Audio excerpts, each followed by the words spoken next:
Hi guys, welcome back to my channel, and in this video beta we will be moving forward to the next topic, that is Ctenophora. So this is the new phylum which we are going to start after Porifera and Coelenterata, right? So if you haven't watched those videos beta of Porifera and Coelenterata, we have covered the entire phylums including their general characteristics, water vascular system and metagenesis and whatever features possible which are given in the NCERT. We're going on with that concept and we have completed both these phylums.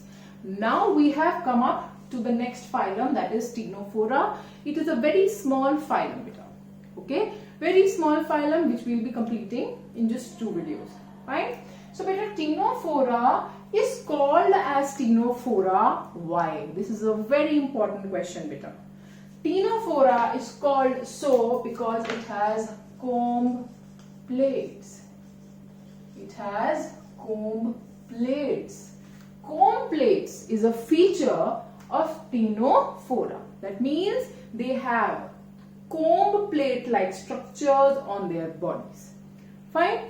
I'll be drawing the diagram, then it will be very clear to you. Fine.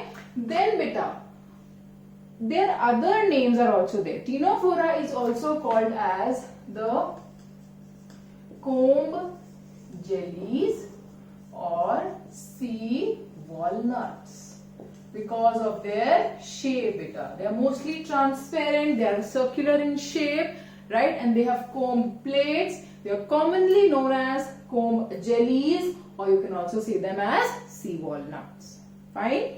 Now beta, we will move on to their general characteristic, which is our important feature. Like we have done in Porifera, we have done in Coelenterata, we have first done the important features, the general characteristics, and in last we have done the physiology. Okay. So in this beta, the habit and the habitat. Okay. Now very important feature which is exclusively for Ctenophora, that is exclusively marine, that they are just present inside the sea water, or you can say the salty water, and they are just present inside the oceans and the seas. Exclusively marine. So why are we saying that this is an important feature just to see Ctenophora beta? Because beta, in Porifera, in Coelenterata, we had seen that they were never exclusively marine. They were present in both marine also, in freshwater also. Right? But here they are exclusively marine. That means they just live in the seas and the oceans. Along with Ctenophora beta, there are 2 other phylums which are also exclusively marine. I am writing their names here. They will be Hemichordata,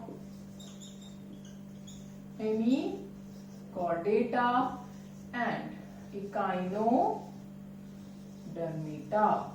Echinodermata beta. Okay, so Echinodermata and Hemichordata beta along with Ctenophora, पूरे phylums में these 3 phylums have this exclusive property, that is they are exclusively marine, right? They live in planktonic habit, that means they are free floating under the surface of the water, right? Next comes the level of organization. It is tissue level of organization. What is the meaning of tissue level of organization? That means cells are present, but these are group of cells which are eventually known as tissues, which perform their function, and all the processes in the body, they are performed by the tissues. Then germ layers, diploblastic means 2 germ layers are present, ectoderm and endoderm, right? So no mesoderm present here. If beta no mesoderm is present, mesoderm is absent here. So what will be the coelom? Coelom will not be formed because mesoderm is responsible for the formation of coelom. Coelom will not be formed because mesoderm is absent, and that is the reason coelom में आप क्या लिखोगे? It is acoelomate. No coelom present. Then body plan again is blind sac, that means just to one single opening is present, which is acting as the entry as well as the exit point for all the material. Sorry. Okay. Then next, symmetry beta, they are radially symmetrical, right? Then last is segmentation and notochord, in which you will say both are absent. No segmentation present, and they are non-chordate, so no notochord present. It will be absent. Okay. Now the important property beta which is shown by Ctenophora is bioluminescence. Let me just write it down here. The important property here will be bioluminescence. Bioluminescence, right? That means they emit out light. They emit out light. They shine in the dark. They are becoming very, very bright in the dark beta. Okay, and they have a very transparent body. Okay, they have a very transparent body. That is why they are known as comb jellies.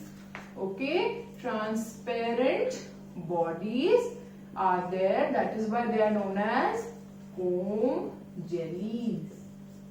Okay, now beta, I will draw the structure. Okay, this is the structure in which 8 comb plates are present. Okay, 8 comb plates are present. You can see 1, 2, 3, 4, 5, 6, 7, 8. 8 comb plates, right? And sometimes these comb plates, beta, they have cilia. Okay, so cilia is responsible for, beta, what? Locomotion. Sometimes the cilia is absent also. Sometimes these do not have externally outlined ciliations, or these are mainly responsible, beta, for locomotion. Okay, this is the structure of which organism, beta? This is pleurobrachia. Pleurobrachia. Also, it is known as sea gooseberry. Sea gooseberry. What is a gooseberry? Gooseberry is amla. Okay, so this shape is just similar to that. That is the reason it is known as a sea gooseberry. Fine. So this is pleurobrachia. You can see it has 8 comb plates. Just remember the number of plates will be 8. Comb plates are 8 in number, and they have externally cilia, external layer of cilia which helps them in locomotion. Okay, so this is about, beta, the general characteristics. Okay, they have transparent bodies, they emit out light, they have the property of bioluminescence, right, which I have already told you. Then they are also known as sea walnuts or comb jellies because they are transparent in nature. They have comb plates, which are how many in number, beta? They are 8 in number. Okay, and they have cilia also. Cilia might be absent in some cases, but they have cilia here which helps in locomotion. This is the example, which is known as pleurobrachia, also known as the sea gooseberry. Fine. So any problem regarding this topic, you can put down in the comment section below, beta. This is a very small and precise phylum, and we'll continue this and finish this phylum in the next video. Okay, by doing the physiological features. And any problem, you can again put down in the comment section. I've told you multiple number of times. Do not forget to like, share and subscribe to my channel. And I'll see you guys in the next video. Till then, take care.